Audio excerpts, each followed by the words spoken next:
और ये आज वकला के लिए ईद का समा समझ लें।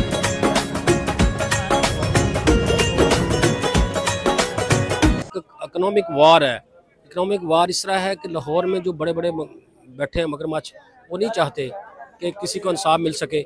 उनके बहुत सारी उनकी जेबें खाली होती हैं। अस्सलामुअलैकुम नाजरीन, मैं हूं फैजान खालिद, आप देख रहे हैं मेरा डिजिटल प्लेटफॉर्म। नाजरीन, आज फैसलाबाद डिस्ट्रिक्ट बार के जो इलेक्शन है वो हो रहे हैं। तकरीबन 6000 से जो जायद जो वकला हैं वो अपना वोट डालेंगे अपने पसंदीदा उम्मीदवार को। अगर हम उम्मीदवारों की बात करें तो उम्मीदवार तकरीबन 16 से 17 जो ओवरऑल उम्मीदवार हैं वो इलेक्शन लड़ रहे हैं। इसके अलावा अगर हम बात करें सिक्योरिटी की तो सिक्योरिटी के सख्त इंतजाम किए गए हैं। ज़िला कचहरी के चारों अतराफ में पुलिस की भारी नफरी तैनात की गई है, जिसमें तकरीबन ये बताया जा रहा है तकरीबन 2200 से ज़ायद जो पुलिस एहलकार है वो अपनी ड्यूटियां सर अंजाम दे रहे हैं। इसके अलावा अगर हम बात करें वकला के मुतालबे की, वो तकरीबन 10 साल से उनका ये मुतालबा यही कि फैसलाबाद में भी हाई कोर्ट बनाया जाए।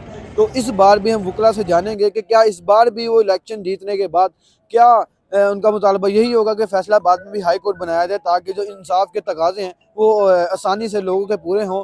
वकला से भी बात करेंगे उनका क्या कहना है इलेक्शन के बारे में, उनके मुतालबे के बारे में, किस तरह से इलेक्शन हो रहे हैं। आइए आपको सबसे पहले तो आज बार का इलेक्शन है। ये साल में हमारा एक दफ़ा इलेक्शन आता है और ये आज वकला के लिए ईद का समा समझ लें आप। हमारे बार में इस वक्त तकरीबन 15 से 20 कैंडिडेट्स हैं, जिसमें 3 सदारत के उम्मीदवार हैं और 4 हमारे सेक्रेटरी के उम्मीदवार हैं। मुकाबला अल्हम्दुलिल्लाह बड़ा ही ज़बरदस्त जा रहा है। वकला आ रहे हैं जोक दर जोक, अपने पसंदीदा फेवरेट कैंडिडेट्स को वोट कर रहे हैं। इंशाल्लाह शाम को रिज़ल्ट आएगा तो इंशाल्लाह देखेंगे। तो इस वक्त जो फेवरेट उम्मीदवार मेरे ख्याल से जा रहे हैं वो राय सैफुर रहमान भट्टी साहब हैं और नीचे वहाब शाह और राना अली आबद साहब, इनका मुकाबला चल रहा है। उम्मीद है कि इंशाल्लाह हमारा कैंडिडेट राना अली आबद जीतेगा। मुतालबा हमारा हाई कोर्ट बेंच का आज से नहीं है, क्योंकि गुज़िश्ता 10 साल से हमने इसके बाबत मूवमेंट भी चलाई थी बड़ी ज़बरदस्त।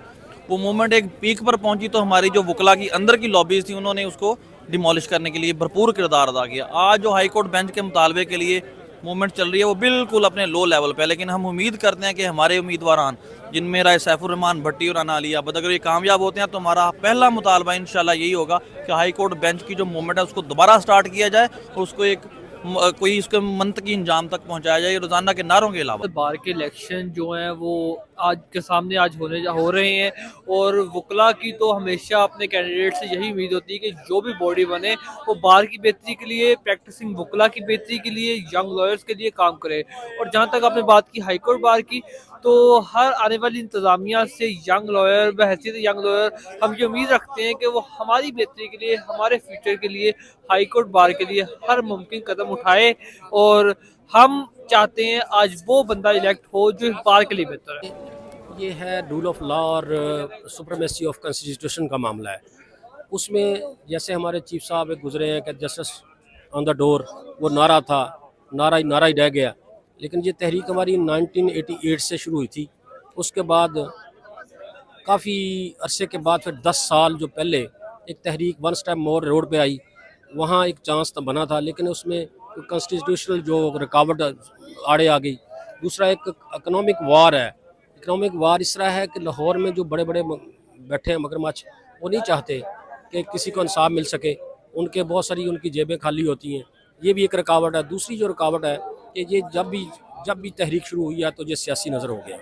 इसकी अहमियत इतनी है कि बहुत सारे ऐसे लोग मीडिएटर जो हमारे जैसे लोग हैं वो इंसाफ की दहलीज तक पहुंच नहीं सकते। तो मैं इंशाल्लाह कोशिश हम करेंगे, जो हमारे कैंडिडेट जो अभी इलेक्शन कंटेस्ट कर रहे हैं, जो भी जीते, हम जिसकी सपोर्ट कर रहे हैं, फेवर में हैं, वो राना अली आबद सेक्रेटरी की सीट के लिए हैं। तो इंशाल्लाह उम्मीद है कि वो बड़े एनर्जेटिक हैं और इस इशू को लेके हम कमरों से लेकर रूम जो अपने ऑफिस से लेकर बाहर रोड पे आएंगे, अपने इस मुतालबे को पूरे वकार तरीके से इसको उठाएंगे। और ये मेरी ज़रूरत नहीं है, ये अवाम की ज़रूरत है। मीडिएटर अवाम की ज़रूरत है जो इंसाफ से महरूम रहती है। तो मेरी कोशिश भी यही है कि इंशाअल्लाह अल्लाह ताला फ़तह होती है तो सबसे पहले एजेंडे में ये बात रखें।